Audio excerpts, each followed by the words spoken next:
Today I'm going to show you how to install OptiFine on SK Launcher step by step so you can boost your Minecraft performance and enjoy better graphics. Download SK Launcher. If you don't already have it, go to the official SK Launcher website by searching SK Launcher download in your browser. Make sure you choose the correct version for your system, Windows, Mac, or Linux. Download it and install it just like any other program. Once installed, log in with your Minecraft account or offline mode if allowed.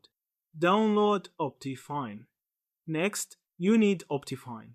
Open your browser and search OptiFine download. Click on the official OptiFine.net website. Choose the version of OptiFine that matches the Minecraft version you want to play on SK Launcher. Download the OptiFine 20 jar file and save it in your downloads folder. Open SK Launcher. Now launch SK Launcher. At the top of the window, you'll see tabs for Minecraft versions. Make sure you have already installed the same Minecraft version that OptiFine was built for. For example, if you downloaded OptiFine for Minecraft 1.2.0.1, install that version in SK Launcher first.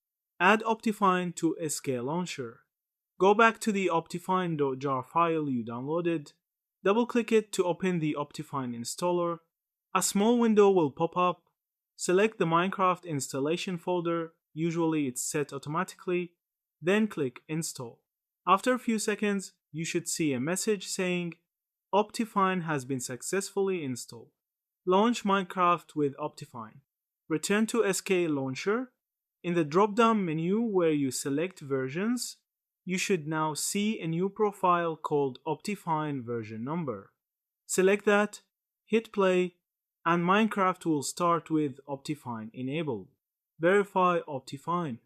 Once Minecraft is open, go to Options, Video Settings. If OptiFine is installed correctly, you'll see new features like shaders, dynamic lighting, and advanced graphics options. This confirms OptiFine is working with SK Launcher. Troubleshooting tips. If the OptiFine installer doesn't open, make sure you have Java installed. If the profile doesn't appear in SK Launcher, refresh or restart the launcher. Always match your OptiFine version with the exact Minecraft version. And that's it! You've successfully installed OptiFine on SK Launcher. Thank you for watching. Don't forget to like, share, and subscribe for more tutorials.